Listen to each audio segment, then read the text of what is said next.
6-6 taking care of B97.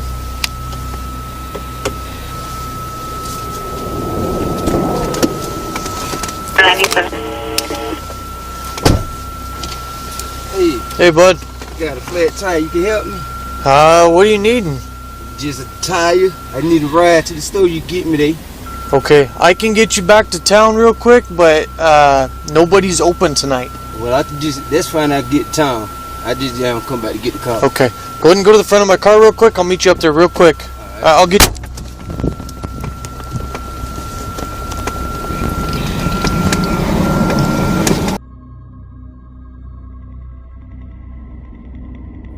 የመኪና ስርቆት በብዙ ሀገራቶችና ከተሞች ላይ የተለመደ ነው።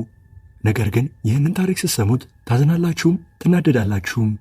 ምክንያቱም በታሪኩ ላይ አንድ ምስኪን ፖሊስ ስለሚገደል ነው። ይህ የምትመለከቱት ሰው መኪና ከሰረቀ በኋላ እዚህ መንገድ ላይ አቆመና ለፖሊስ ደወለ። ለእነሱም ጎማው እንደተነፈሰበት ተናገረ። እሱንም እንዲረዳው ጀስቲን የተባለ ፖሊስ ተላከ። ጀስቲንም በቦታው እንደደረሰ ስሚዝ የሚባለው ይህ መኪና ሌባ ከመኪና ወጥቶ ወደ ፖሊሱ መኪና ይሄዳል። ስሚዝና ጀስቲንም ትንሽ ካወሩ በኋላ Hey, bud. Got a flat tire. You can help me? What are you needing? Just a tire. I need a ride to the store. You get me there. Okay, I can get you back to town real quick, but nobody's open tonight. Well, that's fine. I'll get to town. I just haven't come back to get the car. Okay, go ahead and go to the front of my car real quick. I'll meet you up there real quick. I'll get. በድንገት ስሚዝ ሽጉጡን በማውጣት ጀስቲን ላይ ተኮሰበት። የተኮሰበትንም 9 ሚሊ ፒስትል ሳውዝ ካሮላይና በነበረበት ወቅት ነው የሰረቀው እና ስሚዝ ጀስቲን ላይ ከተኮሰበት በኋላ በፖሊሱ መቀመጫ ጋር በመምጣት በድጋሚ ሁለት የተኮሰበት። ከተኮሰበት በኋላም ወደ ፖሊሱ መኪና በመግባት መንዳት ጀመረ።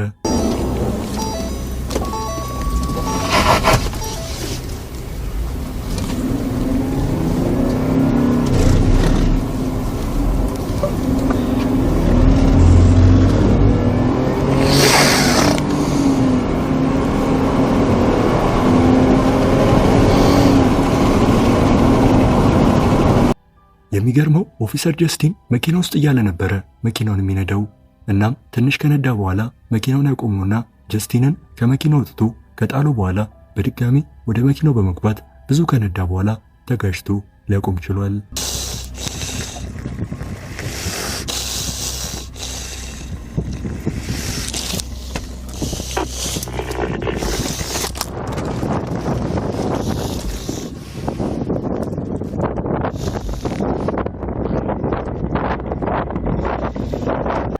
እና ይህ ስሚዝ የተባለ ግለሰብ በፖሊሶች ተይዞ በግድያ ተከሷል። ይህም የፖሊስ ቦዲካምና የመኪናው ዳሽካም ብዙ ሰዎችን አሳዝኗል። መኪና በምናሽከረክርበት ወቅት ከሌላ መኪና ሹፌር ጋር ተጣልቶ አንድ ሁለት መባባል የተለመደ ነገር ነው። ነገር ግን ይህ ታሪክ ይለያል። በዲሴምበር 30 2024 ኦንታሪዮ ካናዳ በሚገኝ መንገድ ላይ የተፈጠረ አስደንጋጭ ነገር በሶሻል ሚዲያ ላይ መዞር ጀመረ። ጄምስ ቤንጃሚን ተርነር ወደ ቲም ሆርተን ለመሄድ ሃይዌይ ላይ ነው። በዚህ ሰዓት ደግሞ ሌላ መኪና በጣም ተጠግቶት መሄድ ጀመረና ይገጨው ጀመረ።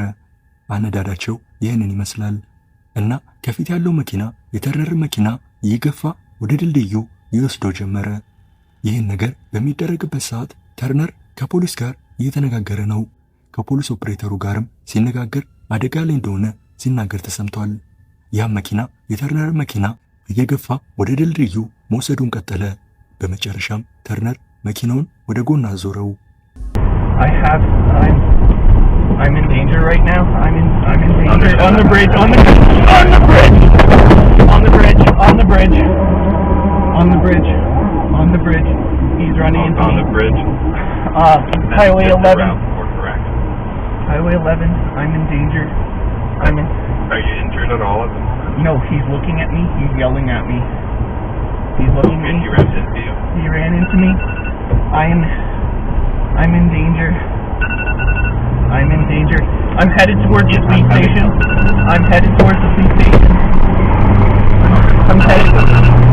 I'm not running from him, but he ran into me, so I'm headed towards the cow.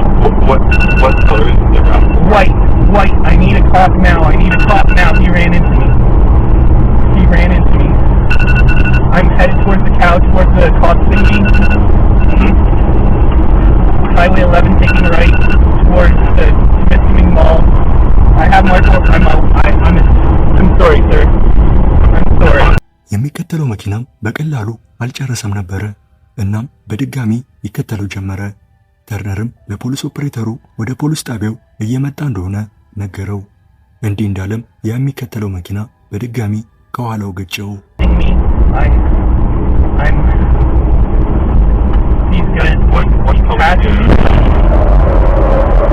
I'm in front of. Ow! Ow! Ow! He's gonna hit me again. I can't see anything. Yeah, I understand that. We have help on the way.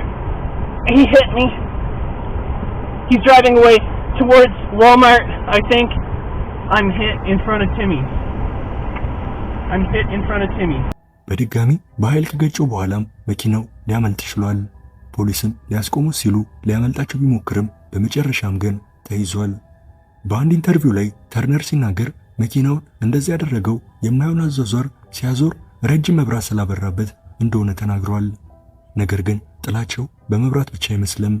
ራሳችሁን በተርነር ቦታ ብታገኙ ምን ታደርጉ ነበረ? በኮሜንት ንገሩኝ።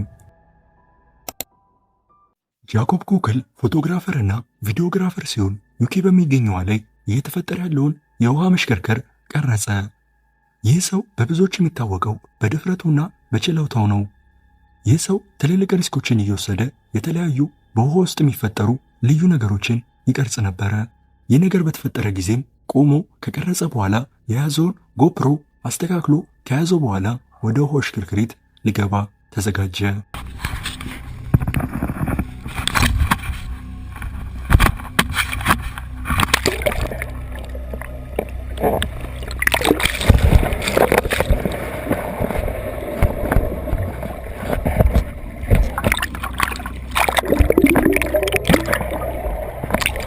በሴፕቴምበር 7 2007 ጃኮብ ዩኬ በሚገኝ ሃለን ኮርኔል በተባለ ቦታ የውሃ ሽክርክሪት እንዳለና ግፊቱም ኃይለኛ እንደሆነ ሲነገረው ወደ ቦታው በማቅናት ጎፕሮ ካሜራውን በመያዝ ወደ ውሃ ውስጥ ገባ።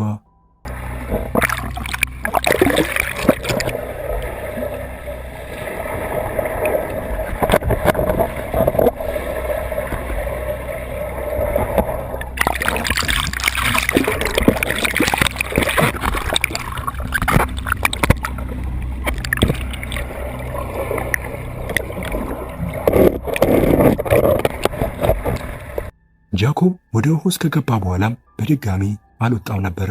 ከእሱ ጋርም የመጡ ጓደኞቹ ወደ ውሃው ገብተው ፈልገው አጡት። በዚህም ሰዓት እንደማያገኙት ሲረዱ ለእርዳታ ደወሉ።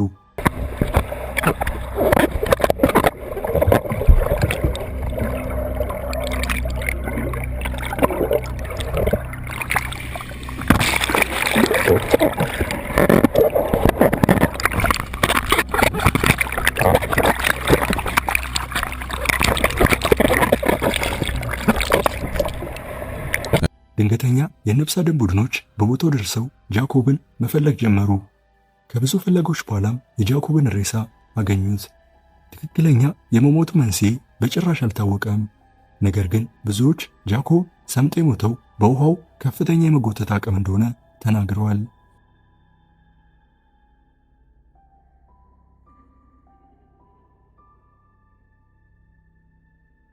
ይህም ቪዲዮ እንደዚህ አይነት የውሃ ሽክርክሪቶች ሰውን ጎትቶ በማስገባት እዛው እንደሚያስቀሩ ያሳየናል።